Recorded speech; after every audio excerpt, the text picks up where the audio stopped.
If you're a teacher and you're struggling with getting quality sleep, but you're waking up in the middle of the night tossing and turning, you're having a hard time going to sleep at a reasonable time, or you're waking up feeling like you barely got any sleep at all, well, in this video, I'm going to show you, number one, why your body won't actually let you get quality sleep.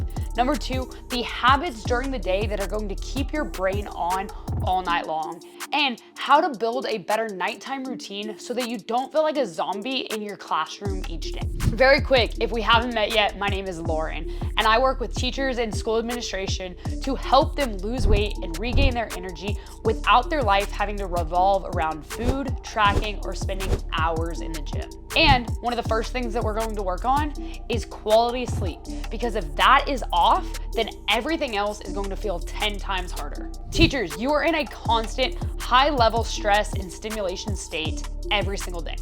Think about it. From the moment that the bell rings, you are on. You are managing people. You are thinking ahead consistently. You are solving problems in real time. You are answering the craziest of questions. There's no off switch during your day. So when you finally get home and you get into bed, your body is physically and mentally exhausted. But your brain is still running like it's 10:30 in the morning. That is why you wake up at 2 to 3 a.m., why your mind starts racing, and why you struggle to stay asleep. Because your system is never actually getting the chance to power down. So instead of trying to sleep better, we need to learn how to shut your system down. Tip number one, set a bedtime alarm, not just a wake up alarm. Most teachers set an alarm to wake up in the morning, but they don't set an alarm to actually shut down their day. And that's a problem, because your body doesn't just magically fall asleep when you get into bed. It falls asleep when it's been trained to expect it. Right now, most teachers' nights look like this. Monday, bedtime is at 11 p.m. Tuesday, maybe it's 1:30. Wednesday, 10. Thursday, you're scrolling until your eyes are burnt. There's no structure, there's no consistency, and your body has no clue when it's actually supposed to go to sleep. You run your entire day on structure, bell schedules, lesson plans, transitions, but at night, it's a completely random routine, and then you expect your sleep to just be consistent. It's just not going to work like that. So here's what I want you to do. Set a bedtime alarm 1 hour before you would like to go to bed and make that your consistent bedtime. Same time every single night. Not when you feel tired, not after one more episode, not once I finish this email. The alarm means shut it down, it is time for bed. Let's just be honest here. You're not trying to stay up because you have to. You're staying up late because you're scrolling, you're catching up on a show, or it's the only time in the day that really feels like yours. But that habit is training your brain to still stay on all day. And this matters so much more than you think, because your phone is literally telling your brain, stay alert, stay energized, stay awake. Every single video you scroll through, every video you watch, every notification that comes to your phone. So when you try to go to sleep right after that, your mind is still wired. Your brain hasn't had the second to really shut off, and it's still in performance mode. So instead, when that alarm goes off, I want you to put your phone down. No more emails, no more scrolling, no more notifications, and swap it for something simple, like read 5 to 10 pages of your book. Sit there in silence, let yourself be bored, because neither of these things are magic, but it is going to create a consistent signal inside of your brain. And that consistency is what is going to fix your sleep. Think of this like a dismissal. You don't just yell, leave, and then proceed. You have to walk your kids out and let them go. There's a process for it. There should be a process for you to go to sleep. Tip number two, control your environment. About 60 to 90 minutes before you go to bed, I want you to turn off all overhead lights. Use a lamp or a softer lighting. Lower the brightness in your environment. And if you want help getting into that rhythm, you can use something like one melatonin gummy when you're building into that routine. But don't rely on it every night. That is not the fix to your sleeping problems. The fix is training your body to recognize this is when it's time to shut down. Second part of controlling your environment is allowing your body time to cool down so you can go to sleep. You are going to sleep better in a cooler room, period. End of story. But what matters even more is the transition. A hot shower an hour before bed, then stepping into a cooler room. That drop in temperature tells your body it's time to go to sleep. If your room is warm and stagnant, you're going to feel restless all night long. Number 3 in controlling your environment is consistent sound over random noises.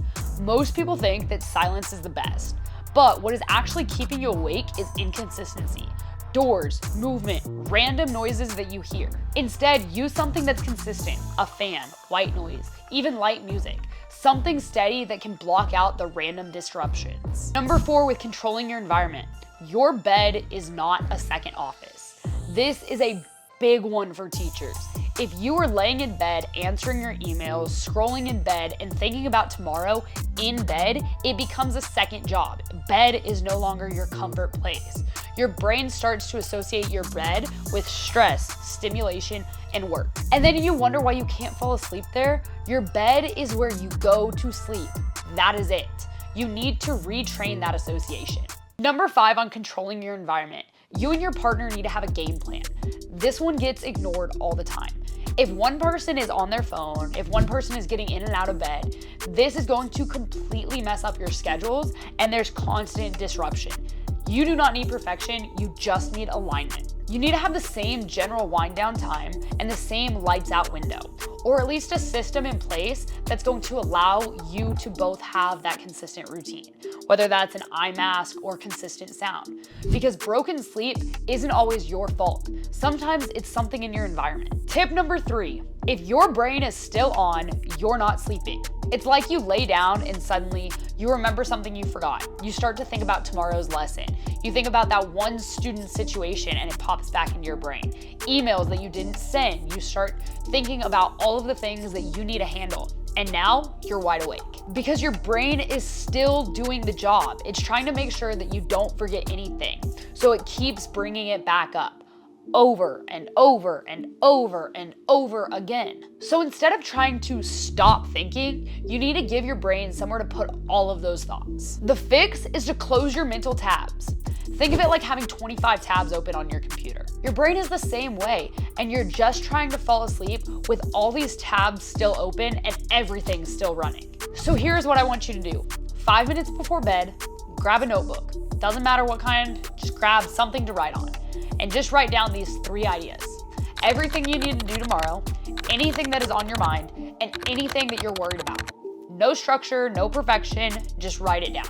Because the moment that you write it down, your brain goes from, don't forget this, you gotta remember this, to it's all handled. There is actual research showing that people who write down their last task before bed fall asleep faster and have better sleep quality because you're removing that mental load. And if you want to take a step further, pair this with what we talked about earlier. Read 5 to 10 pages after you write down your list, or give yourself 5 minutes of just absolute silence. Now that you've done that, you've cleared your brain, you've reduced your stimulation, and you've given your body this consistent signal of, hey, we're getting ready for bed. All right, so let me show you what this looks like in real life, because all of this is only going to work if you can apply it. Let's say that your goal is to be asleep at 10:30 p.m. Here's what an ideal routine is going to look like for you. 9:30 p.m., your shutdown alarm is going to go off. This is your signal, not to finish one more thing, not to scroll a little bit longer. This means we're done. So you're gonna close your laptop, you're gonna stop answering emails, you're gonna wrap up anything that is school related and mentally shift yourself out of work mode. Next, you're gonna set the boundary. This is super important because this is where you communicate with your partner. Hey, this is when I am winding down. No heavy conversations, no stressful topics, no distractions, because this time is now protected. You're gonna put your phone down. You plug in your phone across the room or outside of your bedroom, you put it on do not disturb, and you do not touch it again until the next morning. Now we are going to work on shifting your environment. Your lights go down, lamps only, no overhead lights. Maybe you turn on a fan or some light, peaceful music. The room is gonna start to feel calm, nice and peaceful. This is where your body starts to recognize, okay, we're shutting down. Next, you're gonna take a hot shower. This is your temperature transition. This is gonna go from a hot shower to a cool room, and that change in temperature is going to help trigger that sleep signal. Next, you have your mental shutdown. It's gonna take you about 5 minutes. Grab a notebook, grab a piece of paper, and write. What do you need to do tomorrow, and anything that is fresh on your mind. Nothing fancy, just get it out of your head so that your brain doesn't have to hold on to that thought all night long. The last and final step of your wind down process is simple. You're gonna read a few pages of your book, Sit in silence, keep your lights low, and stay off of your phone. No stimulation, no chaos. Now it's 10:30 p.m. Your lights are out, you're ready for bed, your body isn't guessing anymore, it's been prepared for the last hour. And this is the difference most teachers never realize. Sleep doesn't start when you get into bed, it starts with everything you did the hour before. If you want to help building that system, there's a link below where you can apply to work with us. We'll walk you through your schedule, your habits, and what exactly you need to do on a step-by-step basis to start seeing real results. And if this video really helps, make sure that you subscribe below, because I've got more videos coming specifically for teachers on things like how to fix that 4 p.m. crash, how to stop after school snacking, and how to actually lose weight during the school year. I'll see you in the next video.